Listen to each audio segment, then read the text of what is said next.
Ulasan Media.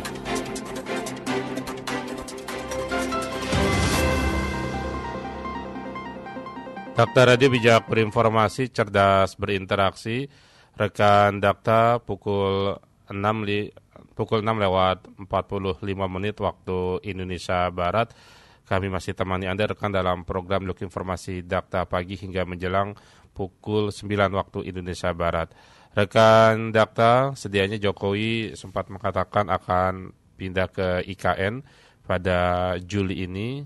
Namun sang kepala negara ini batal melihat infrastruktur dan juga sarana pendukung lainnya baik dari listrik ataupun air bersih belum tersedia di IKN. Dan rekan Dakta, kita akan berbincang bagaimana juga kaitan dengan persiapan IKN yang rencananya sebagai lokasi dari upacara peringatan HUT RI ke-79. Dan kita akan membahasnya rekan Dakta dalam segmen Ulasan Media. Sudah tersambung bersama wartawan senior sekaligus penulis buku autobiografi Cahya Gunawan. Assalamualaikum warahmatullahi wabarakatuh. Selamat pagi Pak Cahya. Waalaikumsalam warahmatullahi wabarakatuh. Selamat pagi Bang Jayed. Baik, Pak Cahya, sebelum kita mulai perbincangan pada pagi hari ini, saya sedikit ingin memberikan statement Presiden Jokowi terkait dengan fasilitas pendukung baik sarana dan juga ketersediaan air bersih dalam proyek mega besar IKN, dan nanti Pak Cahya bisa respon dari pernyataan Presiden Jokowi ini. Silakan Bang Jayed. Ya, udah siap belum? Kalau siap, pindah. Belum dapat laporan dari PUPR, Pak? Sudah, tapi belum. Sudah, tapi belum. Tapi soal Kepresnya bakalan, Kepres pemindahan ibu kota apa bakal terlaksana sebelum 17 Agustus? Kepresnya bisa sebelum, bisa setelah Oktober. Kita melihat situasi lapangan. Kita tidak ingin memaksakan sesuatu yang memang belum, jangan dipaksakan. Baik, Pak Cahya, silakan ditanggapi sudah tapi belum. Terus ada tadi kutipan Presiden Jokowi, kita jangan memaksakan keinginan yang memang belum terjadi, Pak. Silakan. Ya, ini video ini viral Bang Jayed karena seperti Bang Jayed tadi katakan, rencananya bulan ini memang Jokowi akan pindah ke sana, menjalankan tugas sehari-harinya di sana. Tapi realitasnya tidak bisa karena semua infrastruktur belum siap. Tapi yang lucu dari nadanya itu ditanya malah balik bertanya gitu. Wartawan bertanya tapi balik bertanya. Seharusnya pertanyaan itu dilontarkan kepada anak buahnya, yaitu para menteri yang terkait dengan proyek tersebut. Terutama ketua otorita, yaitu Menteri PUPR Basuki dan wakilnya Bahlil. Yeah. Nah, jadi ini memang banyak kelucuan-kelucuan ini dari proyek IKN ini. Yang jelas ini hari-hari terakhir ini lokasi proyek IKN ini terus-menerus diguyur hujan, Bang Jayed. Coba kalau kita perhatikan pemberitaan-pemberitaan soal IKN, jadi banyak pengerjaan proyek fisik itu terkendala dengan adanya cuaca itu. Sampai-sampai Menteri Perhubungan itu membuat rekayasa hujan seolah-olah sedemikian rupa supaya mencegah terjadinya hujan itu. Nah, kembali lagi, namanya hujan itu kan itu turunnya dari yang Maha Kuasa, dari Sang Pencipta.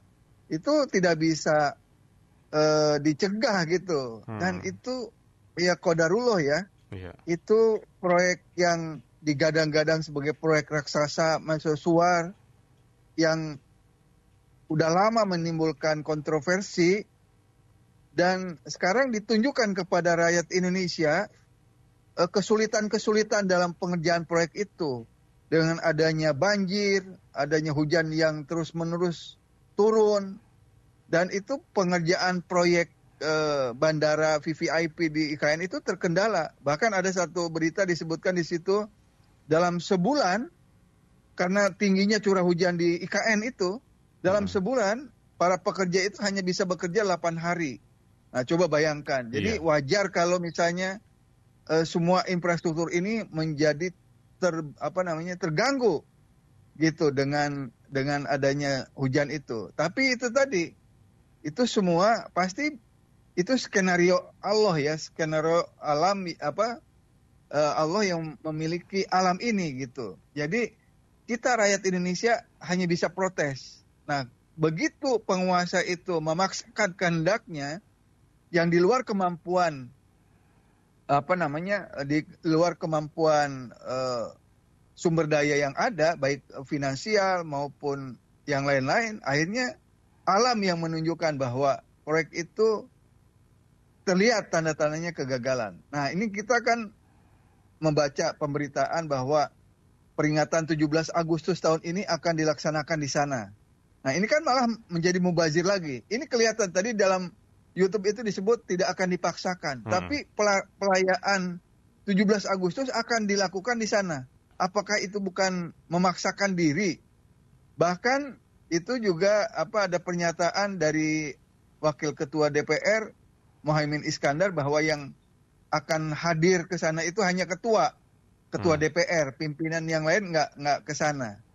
Jadi memang pimpinan-pimpinan lembaga pun sepertinya malas untuk merayakan 17 Agustus di IKN. Bahkan ada paket wisata khusus untuk ke sana dalam rangka 17 Agustus ini. Semua itu justru memaksakan diri menurut saya. Di tengah keadaan keuangan negara yang serba kekurangan ini, serba terbatas, ini mengadakan acara peringatan 17 Agustus di tempat proyek raksasa yang saya kira terlalu dipaksakan. Jadi kita rakyat biasa hanya bisa mengelus dada melihat ulah dari para penguasa ini yang memaksakan kehendak dengan proyek-proyek raksasa dan proyek-proyek mercusuar di luar kemampuannya. Kita lihat presiden ke sana kemari ngomong yang besar bahwa kita sudah nawarkan proyek ini kemana, tapi hasilnya kan nggak ada gitu investor yang tertarik ke situ. Nah itu sebenarnya merupakan pertanda bahwa proyek itu memang tidak layak untuk dilanjutkan gitu loh. Gitu Bang Jet. Baik, Pak Cahya, saya kembali ingin dengarkan, ini salah satu statement dari Presiden Jokowi, nanti kembali Pak Cahya bisa respon ya Pak ya. Ya, silakan. 3 tahun ini sebuah mimpi besar jangka panjang, proyek jangka panjang, mungkin 15 tahun, mungkin 20 tahun, jadi jangan membayangkan kita upacara 17 Agustus itu sudah jadi semuanya. Tidak seperti itu, banyak yang keliru menurut saya. Tidak, paling nanti di 17 Agustus ini kalau dihitung semuanya secara keseluruhan mungkin 15%. Masih memerlukan investasi, masih memerlukan investor dari dalam maupun luar. Baik, ini pembangunan jangka panjang 15 hingga 20 tahun, Pak Cahya. Ya, memang ini Bang Yed ya, kalau katakanlah kita berprasangka baik ya, kita bukan bukan menolak terhadap rencana pemindahan ibu kota. Mungkin Jakarta memang sudah tidak layak, seperti halnya di kota-kota besar lain ya di dunia. Misalnya seperti di Australia kan ibu kotanya di Canberra, pusat bisnisnya, pusat jasanya di Sydney. Demikian juga di Amerika, pusat ibu kotanya di Washington, di New York. Nah, jadi ini untuk jangka panjang, iya setuju saya bahwa ibu kota itu harus dipindahkan, ya kan? Tapi dalam proses pemindahan itu tidak serba dipaksakan gitu loh. Ini kan ada time periodnya gitu loh. Ini jangan ada kesan seolah-olah karena Presiden Jokowi ini akan berakhir bulan Oktober, seolah ini serba ingin dipaksakan, ingin jadi segera gitu loh. Walaupun tidak semuanya selesai. Misalnya ini kan sesuatu yang tidak perlu banget gitu melaksanakan upacara 17 Agustus di IKN yang infrastrukturnya belum selesai untuk itu gitu loh. Jadi infrastruktur itu tidak bisa kayak sang kuryang membuat istilahnya dalam dongeng-dongeng itu tidak bisa dikebut dalam semalam gitu. Dia mengatakan itu, tapi dalam prakteknya saya kalau dari pemberitaan itu menteri-menteri itu jadi seperti dipaksa untuk menyelesaikan infrastruktur paling tidak yang terkait dengan rencana jangka pendek ini, pelaksanaan 17 Agustus. Iya. Apa itu jangka pendek? Misalnya penyelesaian bandara itu, bandara khusus untuk VIP. Nah ini tergendala karena adanya hujan itu. Nah kalau semua itu tidak mungkin dilakukan, artinya dan itu pasti kan berisiko gitu ya. Kenapa sih dibatalkan aja peringatan 17 Agustusnya? Dipusatkan aja di Istana Negara, kan gitu. Nah, misalnya dalam 17 Agustus itu, peringatan 17 Agustus itu dimasukkan apa tahapan-tahapan dalam menyelesaikan dalam pembangunan IKN itu. Dikasih muatan atau semacam katakanlah tambahan acara ya. Setelah 17 Agustus itu misalnya Presiden memuat tambahan acara tentang IKN misalnya di Istana Negara tapi tidak harus ke sana gitu loh. Jadi kalau Presiden sendiri aja di sana misalnya 17 Agustus sih nggak apa-apa. Ini kan mengerahkan pimpinan-pimpinan lembaga yang lain. Dan kalau Presiden berangkat ke sana, pimpinan negara yang lain berangkat ke sana, kan pasti yang ikutannya yang lain tuh ke sana juga.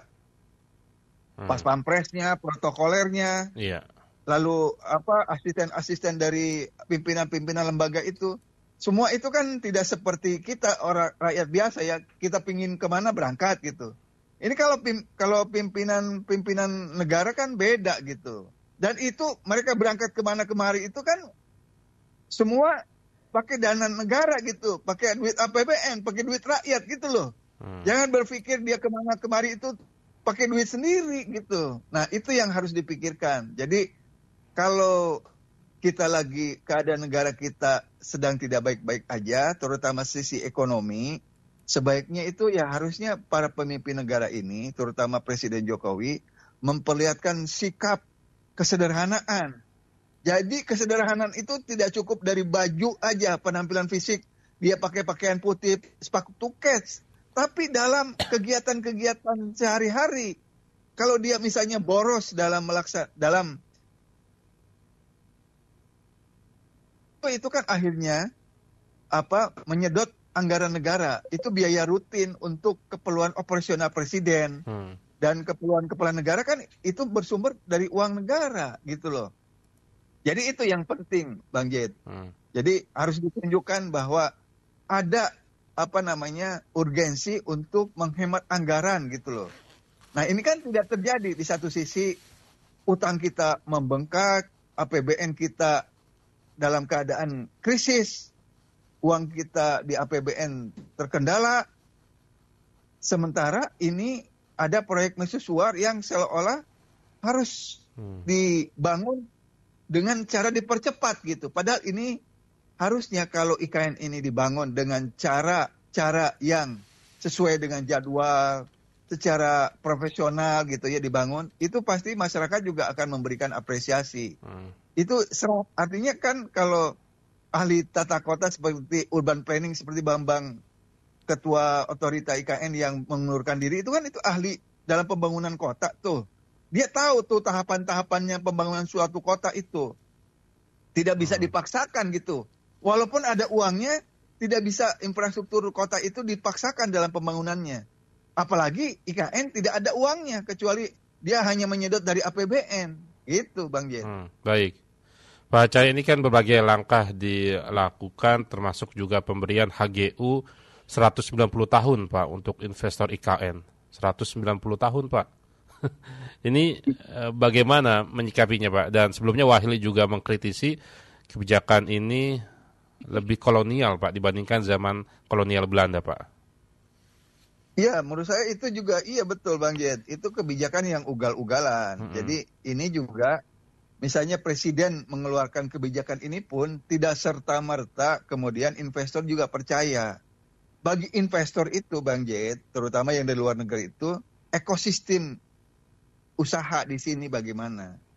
Nah, ini kan seolah ingin menjelang, ini kita membacanya seperti ini, subjektif memang, tapi kita melihat menjelang akan lengser Pak Jokowi bulan Oktober tahun ini, seolah dia mengeluarkan kebijakan ugal-ugalan dengan mengeluarkan HGU 190 tahun dengan harapan orang investor berbondong-bondong gitu loh. Nggak mungkin. Investor itu tidak melihat itunya, tapi bagaimana iklim investasi.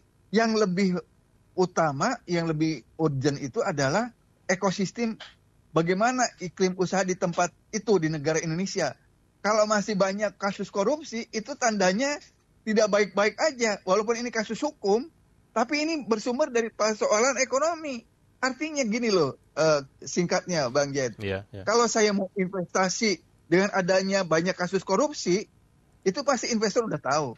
Berarti kalau saya mau korupsi, mau investasi, investor mau investasi di Indonesia, katakanlah di IKN, dia pasti harus banyak melakukan red tip atau memberikan sogokan-sogokan kepada para pejabat di berbagai level. Nah, ini kan kalau bagi dunia usaha, bagi investor memberikan sogokan itu sesuatu yang bukan hanya dilarang, tapi juga secara pembukuan susah dipertanggungjawabkan. Gitu masalahnya.